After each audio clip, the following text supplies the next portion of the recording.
So, quote, labor in a white skin cannot emancipate itself where it is branded in a black skin. You open chapter 1 with that striking quote from Marx. Why did he see American slavery as such a defining contradiction of capitalist democracy? And how central was slavery to his understanding of capitalism's global system? I think very central.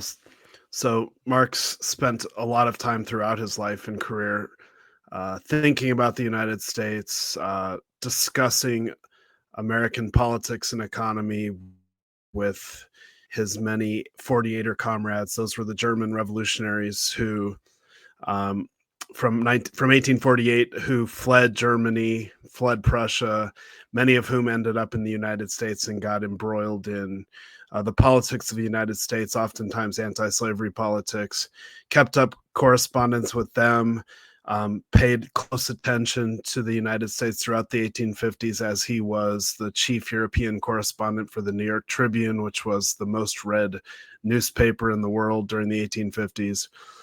He was very familiar with American politics, and one of the reasons he paid such close attention to it, and had since he really started becoming a communist philosopher during the 1840s, is because he believed that the US was probably the most capitalist nation in the world, so it merited his attention. And he also believed that there were some exciting prospects in the United States, the potential for socialism, but he recognized from the get-go, and especially before and during the Civil War, that so long as a big chunk of the United States was controlled by slave owners, so long as a big chunk of the United States had a labor regime that was slavery, it would be extremely difficult, probably impossible, for the working class to organize in any fashion for power, especially for socialist power. So he was anti-slavery on moral terms, but probably even more so believed that so long as slavery existed, that it would be extremely difficult to organize for working class power. So when the Civil War came around, he was extremely enthusiastic for it. A big time cheerleader of the United States, or the Union, wanted the United States to crush the secessionist, treasonous Southern Confederacy. Yeah. Um, and at the same time, Russia had abolished serfdom. So he just thought that all of this was portend good things for the working class, for the potential of a socialist working class movement. Um, but first, Lincoln and the Union had to make the war about the abolition of slavery. So he wrote a lot about how the war would only be won once Lincoln shifted gears, and instead of making it about sort of saving the Constitution or the Union or whatever, it had to make it a revolutionary war for the abolition of slavery. People often say Marx gets the race question wrong.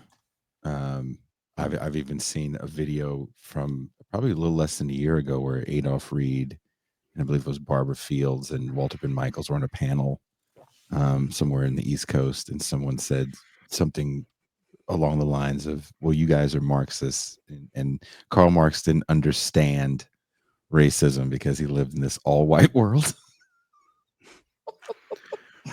I think you kind of lay out how that argument is so wrong in the first chapter, where you pretty much explicitly talk about how Marx viewed slavery as not a relic of feudalism, but as central to capitalist accumulation. Why do people still miss that 200 plus years later?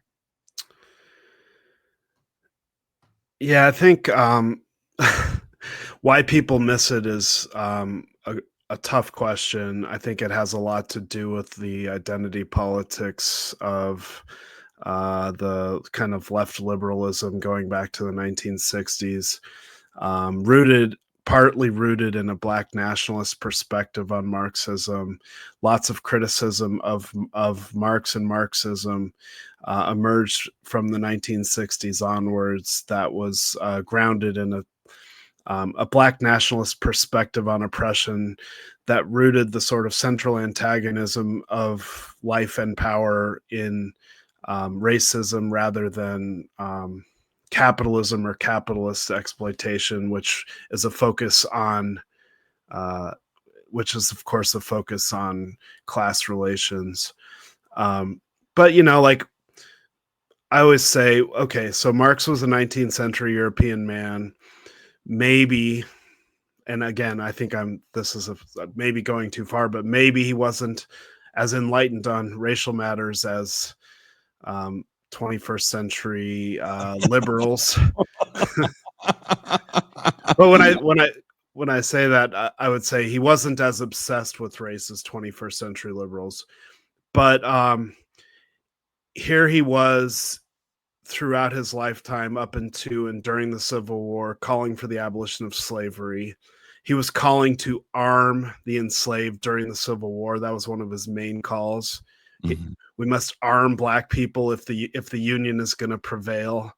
He was, during Reconstruction, arguing explicitly for Black rule in the South. He was arguing explicitly that we had to give all Black people the right to vote, and that the United States Army had to enforce that right. And he was also arguing for the massive redistribution of land in the South to the former enslaved during Reconstruction. Not exactly the perspective of somebody of a white supremacist, specifically in the 19th century, but I would say his views on race, from my perspective, in relation to political economy, are much more advanced than 21st century liberals. Tell me how you really feel. Yeah.